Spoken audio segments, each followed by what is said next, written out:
अस्सलाम वालेकुम नाजरीन, आप देख रहे हैं क्वेश्चन आवर विद मोना आलम। आप रुख करते हैं। वैसे तो आज बहुत अहम दिन है और ख़ासी तनकीद भी हो रही है जो सेनेट के नाम आए हैं पाकिस्तान तहरीक इंसाफ की तरफ से, बिलखुसूस कारकुनान पार्टी के नज़रियाती जो लोग हैं नाला नज़र आ रहे हैं और ये मामला बहरहाल जूं का तू है चल रहा है। इसके ऊपर सलमान अकरम राजा साहब भी कह रहे हैं कि मैं पार्टी के जो नाराज़ अरकान हैं उनकी ग्रीवेंसेस मेरा फ़र्ज़ है कि मैं लीडरशिप तक पहुँचाऊँ। लेकिन पंजाब असेंबली का भी रुख नाजरीन इसी कॉन्टेक्स्ट में करना ज़रूरी है क्योंकि वहाँ पर भी बजट स्पीच के दौरान हंगामा आ रही और तोड़ फोड़ की बिना पर इस बात को बेसिस बना के, बुनियाद बना के स्पीकर पंजाब असेंबली ने एक बड़ा स्ट्रिक्ट एक्शन लिया और 26 अरकान की अपोजिशन से जिनका ताल्लुक था उनकी मुअत्तली की। जाहिर है इसके ऊपर जो अपोजिशन लीडर हैं पंजाब असेंबली वो भी सीखपा हुए। इस चीज़ को हमने थोड़ा सा एक जॉट डाउन किया है सिस्टमेटिक अंदाज में कि क्या क्या हुआ था, और क्योंकि चंद रोज़ पहले का मामला है लेकिन ये अभी भी चल रहा है और जो 26 अरकान हैं उनकी मुअत्तली वापस लेने का इम्कान है। अभी तक मुअत्तली वापस नहीं हुई है। देखते चलिए इस पे जो हमारे पास नुकात हैं कि हुआ क्या था एक्चुअली। पंजाब असेंबली अपोजिशन अरकान की नाअहली का मामला, फिर ये इलेक्शन कमीशन ऑफ पाकिस्तान भी ये मामला पहुंचा। पंजाब असेंबली में अपोजिशन अरकान की नाअहली का ड्रॉप सीन, स्पीकर ने रेफरेंस खारिज करके ड्राफ्ट पर दस्तखत कर दिए। अपोजिशन के मुअत्तल अरकान की वापसी का इम्कान है। बगैर अदालती फैसला नाअहली का सवाल नहीं उठाया जा सकता। मुंतखब रुकन को नाअहल करना अवाम की आवाज़ छीनना है, स्पीकर की रूलिंग। और 28 जून को दरअसल हुआ ये था कि वज़ीर आला पंजाब मरियम नवाज़ की तकरीर के दौरान ऐवान में शदीद एहतजाज के बाद स्पीकर मलिक अहमद खान ने अपोजिशन के 26 अरकान को मुअत्तल कर दिया। बाद अज़ां स्पीकर ने इन अरकान की नाअहली के लिए इलेक्शन कमीशन को रेफरेंस भिजवाने का भी ऐलान किया था और बाकायदा इसके ऊपर मूव भी किया था। और अगर हमारे मेंबरान बहाल नहीं होते, क्योंकि अभी तक हुए नहीं हैं, तो असेंबली के बाहर हमारा इजलास होगा। हमें किसी ने माफ़ी का कहा ना हमने माफ़ी मांगी। Malik Ahmad Khan Bachhar, opposition leader Punjab assembly. याद रहे जब स्पीकर पंजाब असेंबली ने पीटीआई के 26 अरकान की मुअत्तली और रेफरेंस भेजने का ऐलान किया था तो अपने पीएमएलएन के ख्वाजा साद रफीक साहब ने इस फैसले पर कड़ी तनकीद की थी। दूसरी जानिब अहम पार्टी इजलास चल रहा है, आज अंडरवे होगा, अब से कुछ देर बाद बताया जा रहा है। और नवाज शरीफ, शहबाज शरीफ और मरियम नवाज मरी पहुंच गए हैं। इस सिलसिले में ज़राए के मुताबिक नून लीग की मरकज़ी क़यादत के इजलास में मुल्की सूरत हाल पर तफसीली मुशावरत होगी। और ये भी बताया जा रहा है कि इस हवाले से वज़ीर आज़म शहबाज शरीफ वफाकी हुकूमत की कारकर्दगी, जबकि वज़ीर आला पंजाब मरियम नवाज़ पंजाब हुकूमत की कारकर्दगी के बारे में नवाज शरीफ को आगाह करेंगे या ब्रीफिंग देंगे। Over to our guests. पूरे मुद्दे पर अपोजिशन और हुकूमत दोनों के बड़े पर्टिनेंट व्यू पॉइंट्स को शामिल गुफ्तगू करते हैं। राना सिकंदर हयात साहब हमारे साथ शामिल गुफ्तगू हैं, इस पूरे मामले पे हमें ज्वाइन करते हैं। वज़ीर तालीम है आप, पंजाब के बड़े बेबाक अपनी पार्टी को रिप्रेजेंट करते हैं, पीएमएलएन के स्टॉलवर्ट हैं। खुश आमदीद आपको। मलिक अहमद खान बच्चड़ साहब नाजरीन, opposition leader Punjab assembly Pakistan Tehreek Insaf से अभी भी अपने जिसे कहते हैं ना अपने पोस्ट पर और अपने स्टांस पर बड़े डट के खड़े हुए हैं और अभी भी उन्होंने बड़ा ऐलान किया है कि हर सूरत ये मुअत्तली वापस लेनी होगी। तो आपको भी बहुत बहुत खुश आमदीद। और मैं अगर आपसे ही बात का आगाज़ कर पाऊँ बच्चड़ साहब, क्योंकि शुरुआत हुई जो मसला बना ये जब सेशन चल रहा था और ये बजट सेशन था, क्यों इस कदर हंगामा रही? क्योंकि वैसे तो ये होती है, मामूल का हिस्सा है, लेकिन ये इतनी अनयूजुअल जो एक तूफ़ान बदतमीज़ी जिसे हुकूमत कह के मुखातिब कर रही है, ये क्यों किया गया? और क्या आपको लगता है कि इस चीज़ से रिफ्रेन किया जा सकता था? नाजायज़ हुआ जो कि शायद आपको नहीं करना चाहिए था इन रेट्रोस्पेक्ट, जिसकी वजह से इस कदर मतलब अनप्रेसिडेंटेड किस्म के, गैर मामूली किस्म के नाराज़ हो गए स्पीकर साहब? जी बिस्मिल्लाहिर्रहमानिर्रहीम। देखिए बात यह है कि अब चूंकि ये बात हल की तरफ चल पड़ी है जी, मामला चूंकि इस पे मेरे ख्याल में ज्यादा बात मैं इसलिए नहीं करूंगा कि इस पे अब स्पीकर साहब ने एक इनिशिएटिव लिया बाद में, और उसके बाद हमारी एक जो जॉइंट कमेटी थी, एथिक्स कमेटी, उस पर काफी ज्यादा चीजें हुई।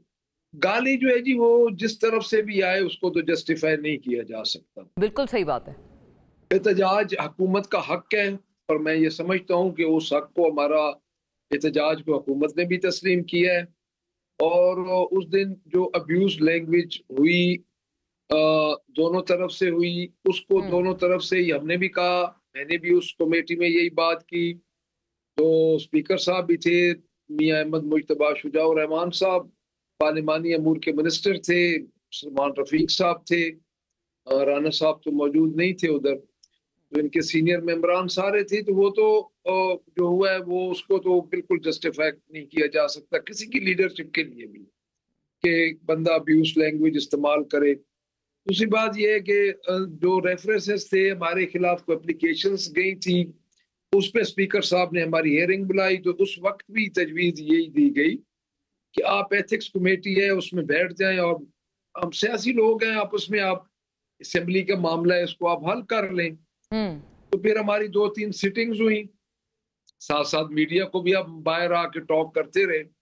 तो उन सिटिंग्स में यही हुआ कि जो कोड ऑफ कंडक्ट है 223 उस पे अमल किया जाए, एथिक्स कमेटी को फाल किया जाए, एडवाइजरी कमेटी की जो तजावीज़ हैं उनको असेंबली में इम्प्लीमेंट बचर किया साहब, जाए। क्या आप ये ऑब्जर्व करते हैं कि जो उस रोज बदतमीजी हुई, जाहिर है आप अपनी तरफ के हवाले से तो मान रहे हैं कि अगर कोई चीज हुई वो बड़ी नामुनासिब थी, लेकिन क्या दूसरी तरफ से यानी ट्रेजरी बेंचेस से भी कोई बदतमीजी हुई जो कि आप समझते हैं जिसके खिलाफ कोई एक्शन नहीं लिया गया? नहीं, मैं ये समझता हूँ कि दोनों तरफ से जो गाली गलौज हुआ है वो दोनों तरफ से जस्टिफाई नहीं किया गया और नहीं किया जा सकता। और अब चूंकि स्पीकर साहब ने एक फैसला कर दिया है, तो मेरा नहीं ख्याल कि अब इसको मैं दोबारा कहूँ जी उधर से हुई तो उधर उन्होंने उधर नहीं किया, क्योंकि हमारी 3-4 सिटिंग्स ऑलरेडी हुई इसी बात पे और ये बातें हम रिपीटेडली कर चुके हैं, उधर भी की। और उसके बाद जब कंक्लूजन किसी चीज का हो जाए तो, लेकिन उसमें मैं आपको ये अर्ज कर दूं कि हमारा एक जो असूली मौक़िफ़ है वो हमने उधर भी ये बात की, मैंने कहा जी हम जब तक हमारे 26 अरकान की सस्पेंशन खत्म नहीं होगी हम अंदर नहीं आएंगे। तो वो अगर खत्म कर देंगे तो हम अंदर आ जाएंगे। लेकिन बेसिकली उसको स्पीकर साहब ने भी अप्रिशिएट किया जो हमारी मीटिंग्स हुई, और डेफिनेटली वो स्पीकर साहब ने उनको उनकी सस्पेंशन खत्म करनी है तो वो भी मेरे ख्याल में हो जाएगी। तो मैं अब समझता हूँ कि चीजें जो कि एक हो गई हैं, तो अब दोबारा इसको जितना हम रिपीटेडली करेंगे तो मेरा नहीं ख्याल बहुत अच्छी बात है, कोई चीज निकलेगी। बहुत तो अच्छी उधर बात है। एक एहतजाज है। अब मैंने एक आपको अर्ज कर दी, आपके चैनल भी उधर लोग मौजूद होते थे, कि गाली जो होती है वो जिस तरफ से भी किसी की लीडरशिप को भी दी जाए उसको जस्टिफाई नहीं होना चाहिए, बहुत सही बात है, और कोई भी नहीं कर। आप रिस्पेक्ट देंगे तो आपको पलट के रिस्पेक्ट मिलेगी। राना साहब, ये देखें बड़ा एक बैलेंस्ड गुफ्तगू की है बच्छड़ साहब ने, और उन्होंने अप्रिशिएट भी किया है कि स्पीकर साहब भी कंप्लीटली ऑन बोर्ड हैं, उनसे इत्तेफाक भी कर रहे हैं। आपको भी लगता है, obviously you representing the treasury benches, काबीना को भी आप रिप्रेजेंट करते हुए, आपको भी लगता है आपकी तरफ से जब ये कोई पैटर्निटी की बातें खान साहब के हवाले से की जाती हैं, ये नामुनासिब गुफ्तगू है, और ये इस तरह की गुफ्तगू से क्या आप भी तहैया करते हैं कि ट्रेजरी बेंचेस में और ख़ासतौर पे कुछ ख़वातीन की तरफ से कुछ ये इस तरह के कुछ कसे जाती हैं आवाज़ें, ये रिफ्रेन करनी चाहिए? Thank you very much. मैं सबसे पहले तो बच्चर साहब का शुक्रिया अदा करता हूँ, and as a young member of this parliament, because this is my first time, तो Bachar sahab is one of the people that I am actually learning from, और बड़ी अच्छी बैलेंस्ड और शाइस्ता गुफ्तगू असेंबली में भी करते हैं। And like he said that this is already been taken up by the honourable speaker himself, जहां से प्रोसीडिंग्स जो इनिशिएट हुई थी, and senior members from both the sides have actually had 3-4 sessions. तो मैं भी इंडोर्स करूंगा बच्चर साहब की इस बात को कि we should leave it to them. However whatever happened was unfortunate. इस तरह की चीजें जो इन्होंने कहा, मैं फिर दोबारा इंडोर्स करता हूं, एब्सोल्युटली गालम गलोच नहीं होनी चाहिए, एब्सोल्युटली वहां पे। बल्कि मैं तो I want to as a young learner, as a young Pakistani who was God was very kind to give me an opportunity in the parliament at 37 years, कि मेरे लर्निंग फेजेस में देखें ना आप, असेंबली के हॉल से बाहर तो हम बैठे हैं, जिस तरह बच्चर साहब ने कहा कि हम एक इशू पे 4-5 नशिस्तें कर चुके हैं, हम और इश्यूज पे भी बैठते हैं, अपने हल्के के पर्सनल लोगों के मामलात पे भी बैठते हैं, तो सूबे के मामलात पे भी। दुनिया के अंदर तमाम मुहज़्ज़ब पार्लियामेंट्स को आप देखें, वहां पे लीडर ऑफ द ऑपोजिशन की तकरीर भी सुकून से सुनी जाती है, जो कि हमें सुननी चाहिए, एंड वी एडमिट। और जो लीडर ऑफ द हाउस हैं, मैडम चीफ मिनिस्टर हो या कोई भी प्रीमियर हो किसी भी जगह का, उनका भी पूरा राइट है कि वो अपना वर्जन, अपनी performance, because after all she is accountable to the people, वो शाइस्तगी से बताएं। तो मेरी सिर्फ ये गुजारिश है कि अगर हम ऐवान से बाहर बैठते हैं, हर जगह गुफ्तगू करते हैं, और जिस तरह बच्चर साहब ने कहा उसे रिजॉल्व भी करते हैं, तो हम ऐवान के अंदर भी उसी शाइस्तगी को मेंटेन रखें, क्यों नहीं कर सकते? ताकि दुनिया भी हमारा वो तमाशा ना देखे। So why do we, as soon as we step in the parliament, बच्चर साहब doesn't do it, I'm saying it loud and clear, कि इनसे मैं सीख रहा हूँ, ये बड़े शाइस्ता आदमी है, but some people from that side started और फिर इधर से भी शुरू हो जाते हैं। आखिरी एलिमेंट ये कि गाली बिल्कुल किसी को नहीं देनी This again I will endorse and we have agreed on this کہ یہ کسی بھی اور رانا صاحب آپ نے کہا اور بھی ایشوز پہ آپ لوگ بیٹھ سکتے ہیں جو کہ بڑا خوش آئند آپ کی طرف سے ایک پروپوزل ہے. سب سے بڑا ایشو تو ظاہر ہے یہ اپوزیشن کو یہ ایک اپنے حد تک یا اپنی پارٹی کے حد تک یہ ہے کہ خان صاحب کی جو امپریزنمنٹ ہے کہ جیل میں وہ ہیں اس پہ ان کو بہت تکالیف ہیں. وہ کہتے ہیں کہ وہاں پر ان کی سہولیات ختم کر دی گئی ہیں, بلکہ جو اکثر آپ کو پتہ ہے پی ٹی آئی کے لوگ, علیمہ خانم صاحبہ نے بھی یہ ٹویٹ کیا, بیرسٹر سیف بھی جو ہیں کے پی والے جو مشیر اطلاعات ہیں اکثر ٹویٹ کرتے ہیں کہ پروبیبلی مریم نواز صاحبہ چیف منسٹر پنجاب ان کی کچھ انٹرونشنز ہیں کہ وہ یہ کیونکہ آپ سے بہتر کوئی ہو نہیں سکتا ٹو ایڈریس دس کویسچن. اگر ایسی کوئی چیز ہے مطلب وہ تو یہ الیج کرتے ہیں کہ جو سہولیات چھینی جا رہی ہیں خان صاحب سے جیل میں وہ وزیر اعلیٰ پنجاب کے احکامات پر ہیں. اس ایلیگیشن کو پلیز رسپونڈ ٹو اٹ. اور کیا یہ بھی ایک ایشو ہے جس پہ آپ بیٹھ سکتے ہیں پی ٹی آئی کے ساتھ؟ I will say this on oath. One of the things that Nawaz Sharif صاحب told me, like I said, this is my first time in the parliament. انہوں نے مجھے یہ کہا تھا کہ تمہارے پہ ذمہ داری ہے, میرے سے جو بھی زیادتی ہوئی ہے وہ جو انہوں نے کیا میں یاد نہیں کرانا چاہتا. کہ آج سپریم کورٹ کی تقریم کی بات کرنے والوں نے فائز عیسیٰ سے کیا کیا, کیسے مریم نواز شریف کے دروازے توڑے کمروں میں داخل ہوئے, کیا کہ میں اس پہ بات ہی نہیں کرتا. مجھے میاں نواز شریف نے یہ کہا تھا کہ کسی سے بدلہ مت لے. جس کا لیڈر اتنا بڑا ہو اور اتنی بڑی بات کرے, ہم ایبسلوٹلی ڈینائی کرتے ہیں اور ہم نے تو کبھی پبلکلی بھی نہیں کہا.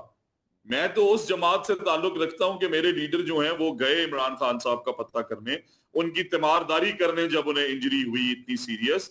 میں اس جماعت سے ہوں جس کے لیڈر نے کبھی نہیں کہا کہ ان کے اسی اتارو, ان کی بہت بڑا بیان ہے رانا صاحب آپ نے کہا. اور میں یہ بچڑ صاحب کی طرف لے جاؤں گی. بچڑ صاحب آپ نے سنا, وہ کہہ رہے ہیں کہ وہ انڈر اوتھ یہ والی بات کہہ رہے ہیں کہ ان کے لیڈر نے کہا ہے کہ بھول جائیں جو ہمارے ساتھ ہوا, یہ مریم نواز صاحبہ کے کمرے کے دروازے توڑے گئے. نواز شریف صاحب اپنی ایک الگ داستان بیان ہر دفعہ کرتے ہیں, خاص طور پہ ان کی جو بالکل بستر مرگ پہ ان کی اہلیہ تھیں, ان سے فون پہ بات تک کرنے کی اجازت نہ ملی. وہ کہتے ہیں میں یاد نہیں کراؤں گا. ان کے لیڈر نے کہا ہے بدلہ نہیں لینا. تو یہ تو بڑی آپ سمجھے کہ اس کے بعد بھی اگر ایلیگیشنز پی ٹی آئی کی طرف سے آ رہی ہیں. 30 سیکنڈز اونلی. آپ نے جو بات کی اس بات میں اتنا وزن ہے. I have my mother اور سب کی والدین کو اللہ تعالیٰ زندگی صحت دے, بٹ دیکھیں ان کی پوزیشن میں اپنے آپ کو رکھ کے کہ ایک ماں کو جب ایک بیٹی کی ضرورت تھی تو تب انہوں نے پاکستان بلوایا تھا. کس نے, میں پھر نام نہیں لیتا, بٹ ایک ماں کو ایک بیٹی کی ضرورت تھی. ایک بیٹی ساری زندگی اپنے دل میں یہ غم رکھ کے زندہ رہے گی کہ میں اپنی ماں کے ساتھ نہیں تھی آخری لمحہ. بچڑ صاحب کیا آپ میاں نواز شریف صاحب جس طرح آپ نے بتایا کہ فون تو ایک بات, آپ ان کی رپورٹس چیک کرتے وہاں سے مستند, آپ انہیں ان کے پاس تو رہے ساری زندگی. اگر آپ کی وائف نے آپ کے ساتھ گزاری ہو اور آپ اس سے یہ ڈینائی کر دیں کہ آپ کا ہسبینڈ جو ہے آخری دنوں میں آپ کے ساتھ نہیں رہ سکتا, وہ اس ملک کی جیل میں رہے گا. سو دین اگین میرا صرف پوائنٹ یہ ہے کہ میرے لیڈر نے مجھے یہ کہا ہے, میں آن اوتھ کہتا ہوں کہ کسی سے بدلہ مت لینا. بچڑ صاحب اس سب کے باوجود وہ فرما رہے ہیں کہ ان کے لیڈر نے کہا ہے کہ کسی سے بدلہ نہیں لینا, اور پھر بھی یہ الزام آنا پی ٹی آئی کی طرف سے کہ جو کچھ ہو رہا ہے خان صاحب سے, جو ان کے ساتھ پرابلمز ہیں جیل میں, وہ ساری چیف منسٹر پنجاب کے ڈائریکٹرز پر ہیں. دیکھیں بات یہ ہے, میں رانا صاحب خاندانی آدمی اور پرانے پارلیمنٹیرین گھر سے تعلق رکھتے ہیں. ان کی ذات کی حد تک تو بالکل جو یہ بات کر رہے ہیں, میں کیسے کہہ سکتا ہوں کہ یہ بات خدا نخواستہ کہ غلط کر رہے ہوں گے. اصل بات ہے اختیارات کی. دیکھیں میں آپ کو عرض کروں, یہاں پہ یہ جو چیپٹر ہے نا جی, یہ چیپٹر ایک بڑا بد اعتمادی کا چیپٹر ہے, اور اس میں میں سمجھتا ہوں کہ ایک لائن ڈرا ہونی چاہیے کسی نہ کسی ٹائم پہ. دیکھیں رانا صاحب بیٹھے ہیں, ہمارے عزیز ہیں. اب میں اپنے ذات کی بات کر لوں, میں نے زندگی میں 100 سال ہو گئے ہمارے خاندان کو, میرے اوپر اتنی بوگس ایف آئی آرز ہیں. اب ان باتوں کو اگر ہم کرتے رہیں گے, میں نے پہلے بھی ایک دو ان کی سینئر لیڈرشپ سے میری بات ہوئی ہے, میں نے کہا جی بات یہ ہے کہ آپ کبھی بھی اسٹیبلشمنٹ کے کردار کو 1970 سے لے کے آج دن تک آپ ڈینائی نہیں کر سکتے, کسی نہ کسی شکل میں رہا. اس میں آپ ہمارے الیکشن کا 2018 کا بھی ذکر کرتے ہیں, وہ بھی اس میں آ جاتا ہے. ہم سیاست دانوں کو یہ چاہیے کہ ہم گالیاں کھا رہے ہیں جی اس وقت. اب جس طرح رانا صاحب کہہ رہے ہیں बिल्कुल ठीक कह रहे हैं, इनकी किसी बात में भी मैं ये नहीं कह सकता कि खुदा न खास्ता ये गलत कह रहे होंगे। अच्छे घर के हैं, अच्छे खानदान के बच्चे हैं, क्यों गलत बात करेंगे? अगर ये ऑन ओथ न भी कहें तो इनकी बात को उसी तरह ही समझना चाहिए। लेकिन बात फर्क कहाँ पे आ जाता है जी सर? बात ये है कि हमें एक दफा हमें आगे बढ़ना चाहिए और पॉलिटिकल लोगों को किसी वजह से गालियां नहीं खानी चाहिए। हमें बाख्तियार होके अपने फैसले खुद करने चाहिए। देखिए, एक दफा हम ये लाइन ड्रॉ करेंगे तो आगे बढ़ सकेंगे, नहीं तो करेगा कोई और। बच्चर साहब, मैं अगर अर्ज करूं आपकी ही बात से एक मुनासबत रखते हुए, ये लाइन क्या खान साहब को तब ड्रॉ नहीं करनी चाहिए थी जो जिसका एक हवाला दिया राणा साहब ने कि वो उस वक्त उन्होंने ऐलान किया था कि वो जेल से सहूलियात। मैं उसी तरफ आ रहा हूँ जी, ये 70 से काम शुरू हुआ है। आप खुद देख लें कि पूरे 2 दहाइयां 2 डेकेड से इनके अपना मुस्लिम लीग नून और पीपल्स पार्टी के आज इकट्ठे बैठे हैं। तो यानी इनकी इतनी ज्यादा आपस में मुखालफत थी कि कोई सोच भी नहीं सकता था। तो मैं ये चाह रहा हूं कि अगर हम इसी बात में पड़े रहे कि आपने उस वक्त नहीं किया, हम इस वक्त नहीं करेंगे, एक दफा करना पड़ेगा। और उसकी वजह ये देखें सर, हमारा जो है ना राणा साहब बसद एहतराम, लेकिन अर्ज ये है कि जब हमारे साथ ज्यादती होती है तो इस वक्त चीफ एग्जीक्यूटिव जो है हमने उनको ही बोलना है।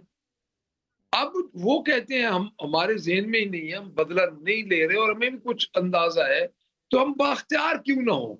मुज़ाकरात में मैं भी शामिल कुछ अरसा हुआ था, जो मुज़ाकरात होते रहे, उसमें एक बात पे ही मसला बना रहा कि इन चीजों पे हमारा अख्तियार है, इन चीजों पे हमारा अख्तियार नहीं है। क्योंकि एक लंबी बहस है, ये तो एक इंकशाफ है बड़ा आपकी तरफ से। सिकंदर अयाज साहब और मैं नहीं समेट सकते।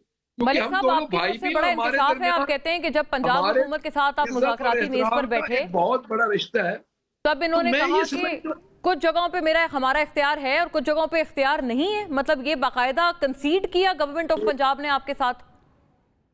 नहीं, गवर्नमेंट ऑफ पंजाब की तो ये मुज़ाकरात है ही नहीं जी, ये तो मैं आपको मरकज की बात कर रहा हूँ। अच्छा, जब हमारे नवंबर में मुज़ाकरात शुरू हुए, गवर्नमेंट ऑफ पंजाब तो इसमें नहीं है। मैं नहीं समझता कि हमारे तो इस किस्म को इनके साथ कभी कोई मुज़ाकरात ही नहीं हुए। मैं आपको हम एक स्टेप आगे बढ़ेंगे। देखिए, बात ये है कि पॉलिटिकल लोग हैं हम, और इस वक्त सारा मलबा हमारे ऊपर फेंका जा रहा है। अगर हम अपोजिशन में है तो जो गवर्नमेंट पार्टी है, जो कुछ है वो हमारे ऊपर, और राणा साहब को भी पता है भाई है कि जो करते हैं जो कुछ भी है, इसके लिए एक हमें स्ट्रेटेजी बनानी पड़ेगी। और 1970 से लेके आज दिन तक हमें निकल के बाख्तियार, चलो 100% नहीं तो 70% तो हमें होना। अच्छा बच्चर साहब, ये आप मुस्तफीद होते हुए इस मौके से, आपने भी कुछ रोज पहले ऐलान किया था कि आपके पास अदम एतमाद के लिए भी कुछ लोग हैं MPS PMLN के, जो कि आपके साथ राब्ते में हैं। मतलब वो पूरी चीज, वो क्या, वो सिर्फ एक ऐलान ही, कोई सियासी ऐलान था वो, या फिर उस बात में देखिए मेरी बात सुने, मैं उसका भी आपको जवाब, बहुत पुरानी बातें कर रही हैं। देखिए मेरी बात सुने, हम जो सियासी लोग होते हैं ना जी, हमारा आपस में राब्ता होता है। उस वक्त भी मुझे ये क्वेश्चन किया गया था और मुझे कहा, मैंने कहा जी ये एक होती है अमानत। हम सियासी लोग कभी भी, जो पुराने जिस तरह राणा साहब के अबाव अजदाद पॉलिटिक्स में रह चुके हैं, हम भी थोड़ा बहुत, हमें भी तजर्बा है, हम किसी का नाम लेते हैं, नाराजगी हर बड़ी पार्टी में होती है। हमारे से भी उस वक्त 25 बंदे जब चले गए थे तो हमारी पार्टी से ही गए थे। तो ये उस वक्त भी मुझे जब ये कहा गया तो मैंने कहा जी राब्ते में लोग नाराजगी का इजहार करते हैं। तो मैंने उस वक्त ये कहा था कि मेरे साथ राब्ते में, और मैं आज भी, हम देखिए ये शुरू से एक प्रोसेस है, जो कि जो लोग होते हैं ना, चंद लोग होते हैं जो हर पार्टी में हर वक्त रहते हैं, नहीं तो उनमें से बेशतर लोग ऐसे होते हैं। कई दफा पिछली राणा साहब के साथ जो लोग इस वक्त हैं, पिछली असेंबली में वो हमारे साथ ट्रेनी बेंचेस पे थे, आज इनके साथ दोबारा वो ट्रेनी बेंचेस पे हैं। तो ये एक रूटीन का मामला होता है, इसमें नको अदम एतमाद की हमने उस वक्त बात की थी। और ना मुझसे पूछा गया कि आपसे असेंबलीज के मेंबरान का राब्ता, मैंने कहा जी बिल्कुल है। आप भी उनके नाम पर, मैंने कहा जी ये नहीं हो सकता कि हम एक दूसरे के नाम बताएं, हमारी को वैल्यूज होती हैं, लेकिन हमारे राब्ते आपस में होते हैं। नाराजगी बहरहाल है, लेकिन अच्छा एक इशू है बड़ा जरूरी आपसे, दोनों से, आप मोहतरम, आप पार्लियामेंटेरियंस हैं, आपसे, आपके हलके के लोग आपसे सवाल करेंगे। ये एक ज़रूरी बात ये करना ज़रूरी है इस पॉइंट पे कि जो स्कैंडल्स हैं जो कि आवाम से ताल्लुक़ रखते हैं, जिनका सियासी लीडरशिप से ताल्लुक़ नहीं है, राना साहब, जैसे अब ये चीनी स्कैंडल है, गंदम स्कैंडल है, पेट्रोल का पूरा मामला है, उसके ऊपर भी आवाम बड़ी परेशान है। तो ये कुछ ऐसे मामलात हैं जिसके ऊपर मतलब आपकी गवर्नेंस बेहतर हो सकती है। और ये भी फरमाएं कि ये जो पॉलिटिकल विच हंटिंग का बार बार ये लोग शिकायत करते हैं पीटीआई वाले कि मतलब कोई पॉलिटिकल विच हंटिंग भी आप ना वो कोई जलसा कर सकते हैं ना कुछ कर सकते हैं। बच्चर साहब पे खुद बोगस FIRs आप ही के ज़ेरे इंतज़ाम जो पुलिस है, ऑब्वियसली पंजाब पुलिस, उन्होंने दायर की हुई है। तो ये भी तो सिलसिला ख़त्म होना चाहिए। आपकी गवर्नमेंट क्यों इसको ख़त्म नहीं कर रही? देखें जी, मैं वुड लाइक टू से कि मैं बड़ा clearly as a political worker, because ये विक्टिमाइजेशन जो है ये इस मुल्क में सबसे ज्यादा ये सफरिंग्स मियां नवाज शरीफ साहब ने देखी। बच्चर साहब की बड़ी पॉलिटिकल स्टैंडिंग है और इन्होंने कहा कि इनकी फैमिली से ही ने हमेशा वो माशाल्लाह तबीयत मिली है, बट मैं इनसे भी एज अ पॉलिटिकल वर्कर गया। आप देखें कि मियां नवाज शरीफ साहब 1990 में आए, निकाले गए, 97 में आए, फिर वाहिद प्राइम मिनिस्टर थे जिनकी दो दफा क्या हुआ जहांगीर करामत साहब के साथ, क्या हुआ मुशर्रफ के साथ, फिर दोबारा जब आए तीसरी दफा। दूसरी तरफ आज जो विक्टिमाइजेशन का रोना रो रहे हैं, आप देखें कि वो आज वीडियोस अभी गूगल करें, में खान साहब कह रहे हैं कि ये इस मुल्क की फौज के खिलाफ साजिशें करते हैं। इनसे ज्यादा अच्छा है कोई नहीं, इनके बगैर ये मुल्क चल नहीं सकता। ये बेसिक पिलर हैं। यस, बच्चर साहब की इस बात में वजन है कि हम सबको बाहर कैफ बैठना चाहिए। अब गलतियां बहुत ज्यादा हुई। अगर मैं अब शुरू करूं, आज ये फॉर्म 47, 45 के रौले डाल रहे हैं, बट ये देखें कि my own constituency, my father, उन्हें हराया गया। RTS में क्या था? RTS किसने बनाया था? 1,27,000 वोट्स हमने लिए, 15,000 वोट्स रिजेक्ट करके तब हमें हराया गया। Then again, I don't want to go in the blame game, but let's sit. So हमारा तो पहले दिन से हमारी पार्टी का ये मौक़िफ़ है कि हम बैठ के गुफ्तगू करें, लाइंस ड्रॉ करें, बट ऑनेस्टली स्पीकिंग आज जिस एयरफोर्स का पूरी दुनिया जो है जिक्र कर रही है, जिसने इस मुल्क की लाज रखी, आज उस एयरफोर्स के जहाज जलाने वालों को तो फिर पीटीआई ओन करे और कहे कि इनसे ये गलती हुई। तो ये अहम तकाजा सर, आखिरी लाइन आपसे बच्चर साहब इस अहम मौके पे ताकि दूसरी तरफ मैं ये भी कहता हूं कि बच्चर साहब जैसे शरीफ आदमी पे या किसी और पे गलत FIRs नहीं होनी चाहिए। Very fair. किसी पे हुई है उस पे, लेकिन वो एक मिसाल है बच्चर साहब, मुझे तो ये वाली बात मैं इंटरप्रेट कर पाई हूँ राणा साहब की गुफ्तगू से। कोई नहीं है, we should lead from the front. I am बहुत अच्छी बात है। एक देखें अच्छा कंक्लूजन निकला है इस पूरी डिबेट से कि आप दोनों बहुत विलिंग हैं, फोर्थ कमिंग हैं डायलॉग की तरफ। हम लॉ एंड ऑर्डर पे हमें बैठना चाहिए, जिस तरह बच्चर साहब ने कहा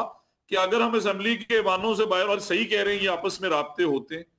ओके नाज़रीन, मुझे ब्रेक का कहा जा रहा है, आउट ऑफ टाइम, बिल्कुल वक्त इतना ही था, वरना बड़ी ज़रूरी बात थी जिसपे हम बच्चर साहब का कमेंट लेते हैं। इंशाल्लाह some other time. Short break, वापस आए थे एक और दूसरे सेगमेंट के साथ। Thank you to the gentleman.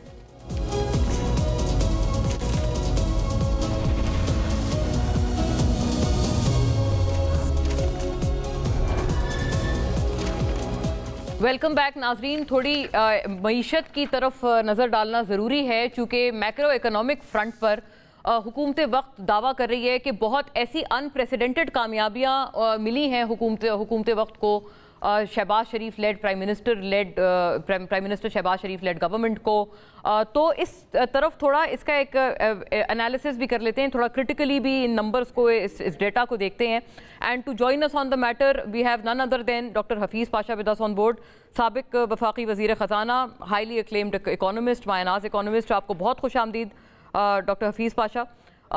ये सर पहले तो your first assessment and your first reaction to this कि वज़ीर आज़म शहबाज शरीफ ये ट्वीट करते हैं कि जी अल्हम्दुलिल्लाह historic milestone.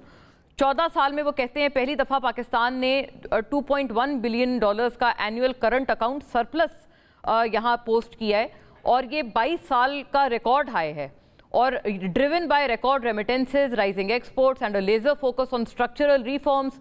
This achievement reflects the confidence of overseas Pakistanis and the resolve at home. Special appreciations to our economic team for their commendable efforts. آپ کو لگتا ہے اس بات پہ critically speaking doctor Pasha how do you see this؟ کیا یہ دیر پا ہے، لانگ لاسٹنگ ہے، اور کیا واقعی ہم نے بہت بڑا ایک ہسٹورک مائل سٹون اچیو کر لیا ہے یہ شہباز شریف لیڈ گورنمنٹ نے؟ بسم اللہ الرحمن الرحیم. دیکھیے یقیناً یہ جو ہمارا تجارتی اکاؤنٹ جو ہے جسے ہم کرنٹ اکاؤنٹ کہتے ہیں، اس میں پہلی دفعہ بہت عرصے کے بعد ایک سرپلس آیا ہے تقریباً $2 ارب کا، اور یہ یقیناً ایک پازیٹیو ڈیولپمنٹ ہے، اور اس کے نتیجے میں ہمارے جو فارن ایکسچینج ریزروز ہیں ان میں آپ نے پچھلے سال کچھ اضافہ ضرور دیکھا ہے. مگر سوال یہ پیدا ہوتا ہے کہ یہ کیسے حاصل ہوا. آپ کے برآمدات جو ہیں ان میں مجھے افسوس سے کہنا پڑ رہا ہے کہ صرف 4% اضافہ ہے. اصل وجہ جو ہے بڑھنے کی وہ ہمارے جو ورکرز ہیں ان کے ریمیٹنسز میں اضافہ تقریباً $8 ارب کا ہوا ہے، مگر یہ اوور آل اضافہ نہیں ہے. ہوا یہ ہے کہ اسٹیٹ بینک نے مارکیٹ سے ڈالرز لیے ہیں، اور ہنڈی کے ٹرانزیکشنز کے تحت جو پیسہ ملک میں جاتا تھا لوگوں کو، وہ اب کافی حد تک اسٹیٹ بینک نے پریمپٹ کر لیا. تو over all remittances from workers all over the world میں اضافہ نہیں ہے، صرف یہ کہ اس کا جو ایک حصہ تھا وہ اسٹیٹ بینک نے پریمپٹ کر لیا ہے، خرید لیا ہے. تو یہ ایک اچیومنٹ تو ہے، اس لیے کہ آپ کے ریزروز میں اضافہ اس کے نتیجے میں ہوا ہے، اور آپ کے کرنٹ اکاؤنٹ ڈیفیسٹ میں سرپلس میں چلے گیا ہے. مگر سسٹینیبل اچیومنٹ کے لیے آپ کو اپنے برآمدات کو نمایاں طور پر بڑھانا ہے. صرف 4% اضافہ سے کام نہیں چلے گا. گورنمنٹ نے اپنے ایک نئے پلان جس کا نام ہے اڑن پاکستان، اس میں انہوں نے خود کہا ہے کہ کم از کم سالانہ اضافہ 10 سے 11% ہو اپنے برآمدات میں، تاکہ وہ 5-6 سال میں 2 گنا ہو جائیں. ایسا نہیں ہو رہا ہے، اور جب تک یہ نہیں ہوگا تو پاکستان ایک سسٹینیبل ایکسٹرنل پوزیشن میں نہیں انفارچونیٹلی پہنچ پائے گا. Very fair. بہت آپ نے آئیڈینٹیفائی بھی کیا کہ یہ کس ذریعے سے یہ ہم نے اچیو کیا. بٹ ڈاکٹر پاشا ایک اور بات ہے، کیونکہ حکومت کہتے ہیں کہ ہم نے ایک بہت برے حال میں معیشت کو انہیرٹ کیا تھا سابقہ حکومت سے، اور اس کے بعد کافی کچھ ہم کر رہے ہیں جو کہ ایسی چیزیں ہیں کہ ہم we've come a long way. This is what the government claims کہ جس پوزیشن سے ہم نے، جس حالت سے ہم نے انہیرٹ کیا تھا، اس وقت سے لے کے اب تک زمین آسمان کا فرق ہے جو ہم لا چکے ہیں. یہ کلیم آپ کتنا اس کو آپ بائی کرتے ہیں؟ اس دعوے میں حکومت کے کتنا وزن ہے کہ واقعی انہوں نے بالکل مطلب ٹرانسفارم کر دیا ہے اس خد و خال کی معیشت کو؟ دیکھیے بات یہ ہے کہ جو اعداد شمار پیش کیے گئے ہیں اس میں کچھ چیزیں بہت پریشان کن ہیں، اور میرے خیال سے اگر پالیسیز کو مناسب ڈائریکشن میں لے جانا ہے تو ہمیں کریکٹ سٹیٹسٹکس وغیرہ کو پیش کرنا پڑے گا. تو میں صرف یہ کہنا چاہتا ہوں کہ جو شرح نمو ہے پاکستان کے اکانومی کا، وہ پچھلے سال 3% بھی نہیں تھا، 2.7% کے لگ بھگ. ایک زمانہ ایسا تھا پاکستان 5 سے 6% سالانہ حاصل کرتا تھا شرح نمو، اب وہ بہت گر چکا ہے، اور پچھلے 5 سال میں شرح نمو کا ایوریج صرف 3.5% رہا ہے. آپ یہ سوچئے کہ ہمارے جو پاپولیشن میں اضافہ ہوتا ہے سالانہ 2.5%، تو یعنی کہ فی کس آمدنی میں بہت کم اضافہ ہو رہا ہے. دوسری طرف ہمارا اپنا پاپولیشن اینڈ ہاؤسنگ سینسس 2023 کا ایک بہت اچھا ڈیجیٹل سینسس جو کیا گیا پہلی دفعہ، اس میں جو ایک حیرت انگیز ایسٹیمیٹ پیش کیا گیا ہے کہ بے روزگاری کا پیمانہ پاکستان میں 2023 میں 22% ہو چکا تھا. یہ تاریخ کا سب سے بلند لیول ہے. تیسری طرف IMF اور ورلڈ بینک نے مل جل کر جو کام کرتے ہیں، اور ورلڈ بینک نے ایک ایسٹیمیٹ کیا ہے کہ پاکستان میں غربت کا جو لیول ہے وہ تقریباً 44% ہے آج کل، یعنی کہ پاکستان میں 11 کروڑ لوگ بیچارے غربت کے لکیر کے نیچے جا چکے ہیں۔ تو ان حالات میں یہ کہنا کہ اکانومی چل پڑی ہے اور آگے بھاگ رہی ہے، یہ ود آل ڈیو ریسپیکٹس نامناسب۔ ڈاکٹر پاشا، آپ نے اپنے کامنٹس میں ایک بات فرمائی، آپ نے یہ کہا کہ جو حکومتی اعداد و شمار ہیں یا جو اکنامک سٹیٹسٹکس ہیں، آپ نے اس کی بلیویبلٹی پہ بھی ایک کویسچن ریز کیا۔ ایسا کیوں ہے یہ؟ کیونکہ کئی اطراف سے ہم نے اس طرح کی باتیں، کچھ گفتگو، کچھ چہمگوئیاں سنی ہیں۔ Do you also believe that جو گورنمنٹ کے اعداد و شمار ہیں وہ ان کی بلیویبلٹی پہ سوالیہ نشان؟ دیکھیے، عام طور پہ جب اسٹیٹسٹکس میں ایسٹیمیشن ہوتی ہے تو یقیناً کوئی مارجن آف ڈس ایگریمنٹ تو ہوتا ہے۔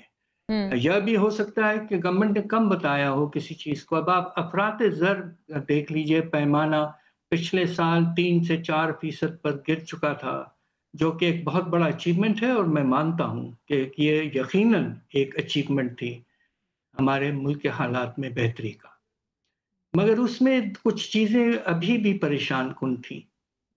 کیا یہ پاکستان بیورو آف اسٹیٹسٹکس کہہ رہا ہے کہ پاکستان میں بجلی کے نرخیں جو ہیں ان میں 15 سے زیادہ فیصد کمی آئی ہے پچھلے سال؟ آپ مجھے بتائیے کہ آپ کے بلوں میں کمی آئی؟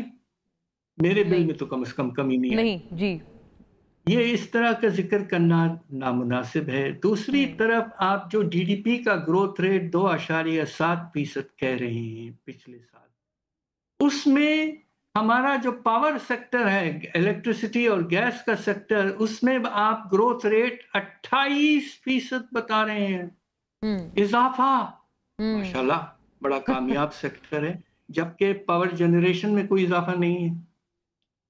تو اس طرح کی چیزیں ہوتی ہیں ریسرچ کے، جو لوگ ہمارے جیسے جن کی زندگی گزری ہے ریسرچ میں، جب کوئی فگر تھوڑا سا نامناسب لگتا ہے تو جسے کہتے ہیں نا، I immediately smell it۔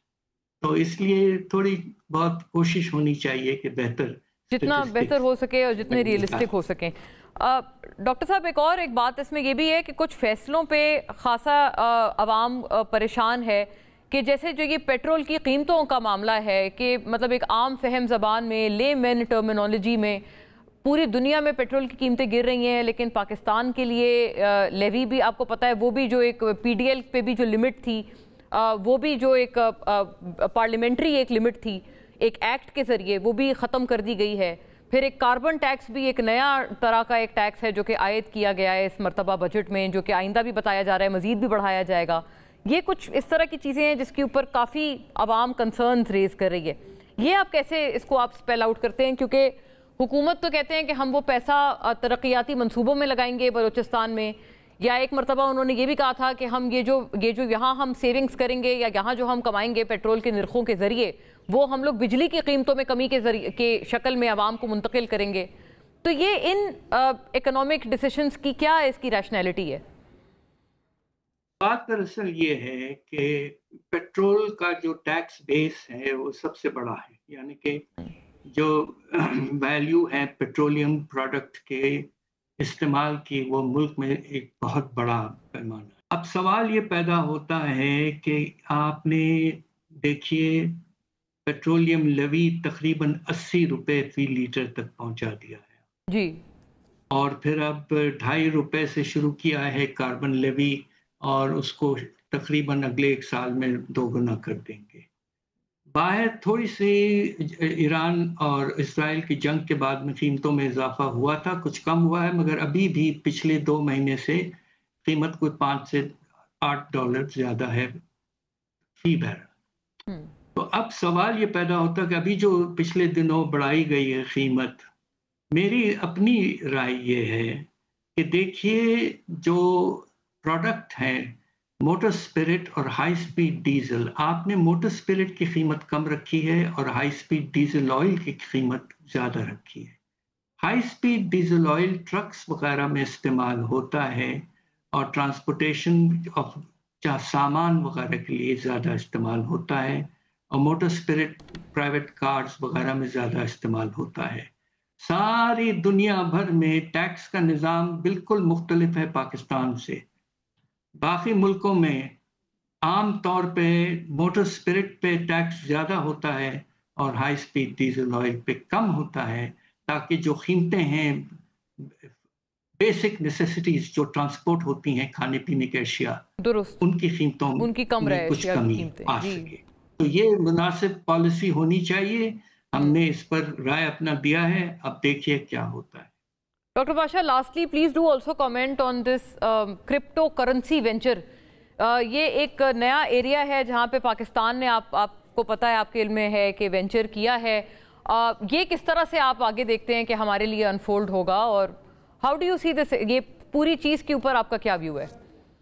देखिए, बात यह है कि of course we want to adapt with the changing world, खास तौर पे इंफॉर्मेशन टेक्नोलॉजी के जो एक्सप्लोजन है, आर्टिफिशियल इंटेलिजेंस वगैरह, ये सब चीज़ें जो दुनिया आगे बढ़ रही है, हमें भी कोशिश करना चाहिए। देखिए, क्रिप्टो करेंसी का एक बड़ा सेंसिटिव इशू है, और हमारे यहाँ करेंसी के मामलात जो होते हैं वो बड़े मुश्किल होते हैं। तो आहिस्ता आहिस्ता आगे बढ़ें, मगर यकीनन कोशिश होनी चाहिए कि हम इनोवेशन करें और एज ए मुल्क आगे। वेरी फेयर सर, बहुत शुक्रिया आपने for bringing so much sense into the topic and debate, के आपने हर चीज़ की एक हमें बताया, क्रिटिकली अपने एनालिसिस से हमें आगाह किया। नाजरीन, quick break, will slip into a quick break, and thanks again to doctor Hafeez Pasha. Join us back.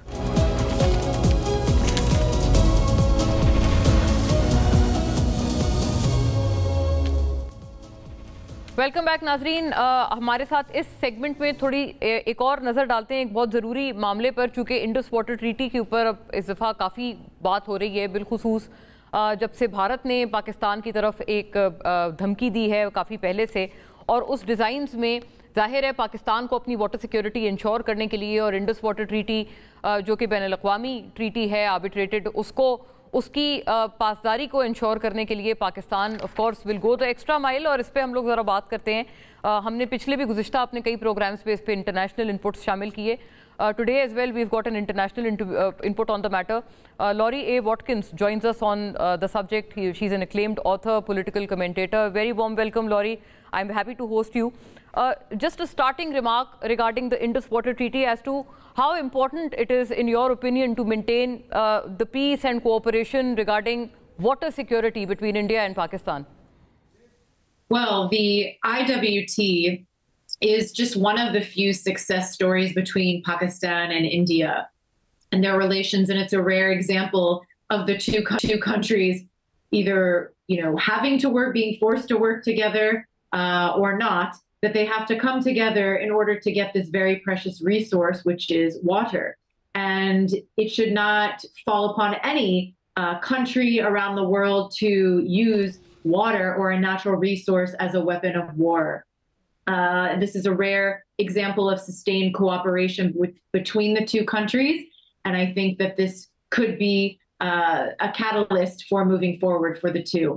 Very true, and rightly pointed out. Laurie, of course, I'd like to know regarding the global climatic shifts as well. I mean, given the trends and the patterns of climate shifts across the globe, what role do you think can the US play in ensuring the water security that falls under the Indus Water Treaty framework?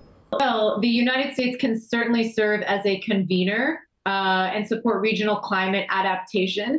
Currently, you have floods going on in the area that is impacting residents, impacting businesses, impacting the border and the security there. And to encourage confidence and building measures. Water is a security issue, but it's also a peace and development issue.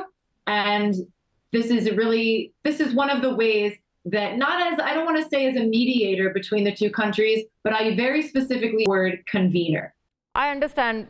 And of course, from a strategic viewpoint as well, I think it's an important question, and allow me to ask you that, because do you think suspension or weakening the Indus Water Treaty as is threatened by India could become a flashpoint for, a conflict in the South Asia? Absolutely, it could become a flashpoint. This is not just a technical document, This is a geopolitical buffer between the two, that yes, the United States can be that convener, as well as Pakistan's many other allies, but weakening it or walking away from it which India apparently wants to do, is not going to be good for the Indian population in government. It's not going to be good for the Pakistani people as well. And to remove one of the last remaining guardrails that there's between the two countries, I think would be a huge mistake. Completely in agreement with that. And how else do you think disputes which fall under the Indus Water Treaty could be managed? I mean, what options are there to manage any such disputes that may arise through some matters of legal arbitration or some bilateral diplomacy, or could there be also some multilateral platforms that could be approached in this regard? Well, I think it's important that a layered approach is considered. Legal arbitration, of course, provides structure. Diplomacy is absolutely critical for managing tone and perception between the two countries. Multilateral platforms like the World Bank could be an interesting and supportive mechanism. But core of the disputes between the two, there must be trust building. There must be trust building and confidence along with setting that tone, or you won't have any kind of agreement moving forward, and you won't certainly have a sustainable one. Ms. Watkins, also, I mean, this isn't the only water sharing agreement in the world. I mean, there are other water sharing agreements as well. I mean, is there anything that you interpret could be adapted or could be followed regarding any other water agreement? I mean, is there anything that the Indus Water Treaty framework could adapt from similar water sharing agreements across the globe? One key lesson is transparency and data sharing, because that can alleviate any kind of suspicion that either country would have of the other. And a couple examples of that are the Mekong River Commission and the Senegal River Basin, for example. They have invested heavily in joint monitoring, which again builds trust and confidence when you're dealing with these situations and these treaties. And again, I will say that no one should walk away from these treaties. They are legally binding. They are internationally recognized documents. And to walk away from those would be an absolute disaster. Another point that I'd like to make is on flexibility. Treaties must evolve with climate resilience and climate realities. I mentioned again earlier the flooding that you are having all across the region there that is displacing people, impacting residents, impacting transportation, impacting commerce.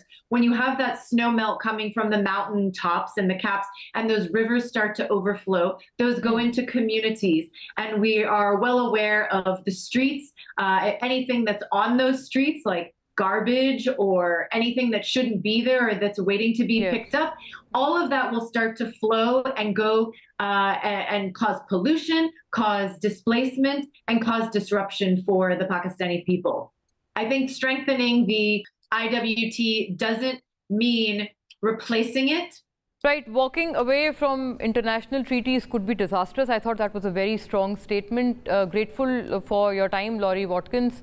नाज़रीन, ये हमारे साथ lorry ए Watkins थी, जिनसे बात करने का मकसद ये था कि इस ट्रीटी को वायलेट करना या इसको किसी भी तरह से अबेंस में छोड़ना, जैसे कि धमकी पाकिस्तान की जानिब दी जा रही है, उसके क्या रेपरकशंस हैं। Thank you for watching. आज के लिए इतना ही। अल्लाह हाफ़िज़।